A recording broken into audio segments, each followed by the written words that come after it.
Olá, eu sou o Dr. Cláudio Guimarães, eu sou médico urologista e andrologista. Hoje eu vou falar para vocês sobre alterações da cor e do volume do líquido seminal. Mas antes, não se esqueça de curtir o vídeo, se inscrever no canal e deixar seus comentários para que eu possa respondê-los depois. Bem, pessoal, o objetivo do vídeo é fazer com que o indivíduo ele consiga checar se há alguma alteração no líquido seminal e orientar essa pessoa a procurar um urologista quando ocorrer algum sinal de alerta e esse médico possa oferecer um tratamento adequado para essa pessoa. Então vale a pena citar aqui para vocês que o volume normal de sêmen durante o ejaculado é entre 2 a 5 ml. É claro, a pessoa pode ejacular um pouco mais, mas o normal que a gente vê na maior parte da população é entre 2 a 5 ml. Existem aqueles pacientes também que ejaculam às vezes um pouquinho menos, de acordo com alguns parâmetros, principalmente da OMS, no consenso de 2010, estipulou-se que até o mínimo aceitável aí de líquido seminal fosse 1,5 ml, então pode ser que esse indivíduo ele possa ejacular 1,5 ml e ser considerado normal. Outro fator importante é a cor do sêmen. Qual é a cor normal? A cor normal é branco opalescente. Então, aquele sêmen que tem um aspecto branco, um branco mais escurinho, às vezes levemente amarelo, pode ser considerado uma cor normal do sêmen. Então, no vídeo a gente vai falar tanto das alterações de cor como as alterações de volume seminal. Começando pelas alterações de cor, a gente cita, por exemplo, a cor vermelho escuro, né? Quando o paciente ejacula uma cor vermelho escuro ou um marrom escuro, quer dizer que houve algum sangramento no trato urinário, principalmente, às vezes, esse sangue proveniente, às vezes, da próstata, das vesículas seminais, às vezes do epidídimo. Então, esse sangue vermelho escuro, ele corresponde àquele sangramento um pouco mais antigo, né? Quanto mais escuro, quanto mais amarronzado esse sêmen vai ficando, vai nos dizendo que esse sangue já está mais envelhecido. Quando a gente encontra no sêmen um sangue vermelho vivo, quer dizer que aquele sangramento é recente. Às vezes, principalmente, o sangramento vem da próstata nessas situações. Às vezes, uma atividade sexual aí mais exacerbada, ou aquele paciente que tem uma próstata aumentada, e aí no ato ejaculatório ele comprime muito a próstata, o colo vesical, pode ocorrer algum sangramento ali na região e sair no momento do ato, da expulsão desse sêmen aí no ato sexual. Então a gente sempre tem que identificar, diferenciar aí o sangramento vivo, que é aquele sangramento mais recente, daquele marrom mais escuro, que é um sangramento mais antigo aí. Então isso é interessante aí a gente citar isso para vocês. Paciente com sêmen de cor amarelada, principalmente quando é associado a sintomas uretrais, às vezes uma ardência no ato de urinar, isso aí está relacionado à infecção. Essa infecção às vezes pode estar na próstata, nas vesículas seminais, às vezes na própria uretra do paciente. Então, aquele sêmen amarelo é muito indicativo aí de infecção. Vale a pena entrar com antibióticos. Aí, dependendo da situação, se for um sêmen bem amarelado, vale a pena pensar em gonococo, né? Que são bactérias oriundas da relação sexual. Então, entra com ciprofloxacina, um ceftriaxone. O sêmen amarelo esverdeado também dá um indício de infecção. Vale a pena promover um tratamento aí com antibióticos para esses pacientes que têm essa alteração aí meio mais para esverdeado aí do sêmen. Às vezes a infecção pode vir também nessas situações de próstata, vesícula seminal. Então o tratamento com antibióticos está indicado nesses casos. Geralmente, quando o paciente vai colher o sêmen, vem descrito no espermograma a cor do sêmen, né? Então, se o médico que tiver pedido o exame, ele observar que a cor está diferente, às vezes está diferente do branco opalescente, está às vezes amarelado, esverdeado, vale a pena instituir aí um tratamento com antibiótico. Às vezes a gente pode notar aí alterações da viscosidade do sêmen, o sêmen está muito líquido, né? Isso geralmente está associado a alterações na vesícula seminal, às vezes pode estar relacionado a essa alteração na viscosidade, pode estar relacionado a uma infecção, principalmente quando a gente observa alteração do pH do sêmen, ou às vezes quando esse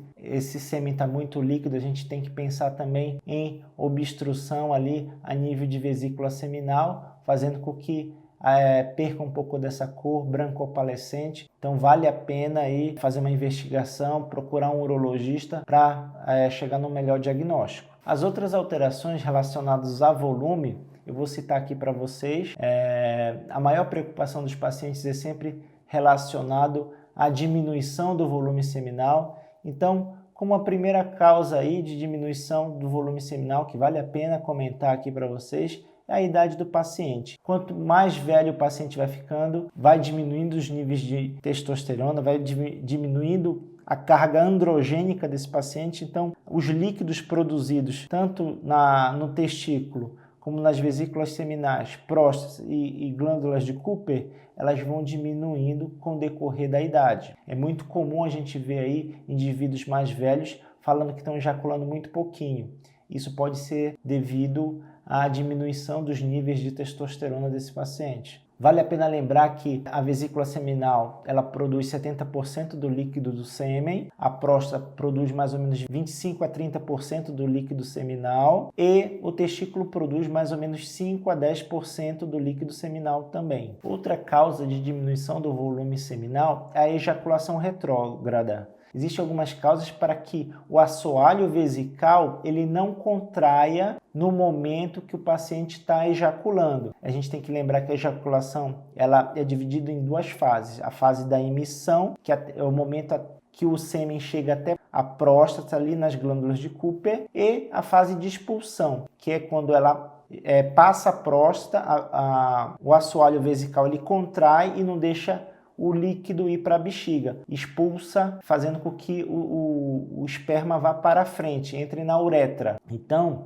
existem algumas doenças, existem alguns medicamentos que faz com que a bexiga ela não contraia e esse líquido acabe caindo na bexiga, né? Não há uma contratilidade do assoalho vesical. Podemos citar aí as medicações, os alfa-bloqueadores, que é a doxazosina, a tansulosina, que são medicamentos que relaxam o assoalho vesical, fazendo com que até que a urina saia com mais facilidade, mas na hora de ejacular também, a grande parte desse líquido acaba caindo na bexiga. Citamos também aqui nesse momento a RTU de próstata, que é uma raspagem da próstata, faz com que a maior parte do líquido o paciente tem uma ejaculação retrógrada, então esse líquido não vai para frente. Na hora de ejacular, esse líquido vai todo para a bexiga e sai junto com a urina. Uma outra situação que pode ocorrer aí, diminuição do volume ejaculatório e ejaculação retrógrada, é a diabetes, né? Principalmente aquela diabetes de longo prazo, ela pode causar ejaculação retrógrada. O paciente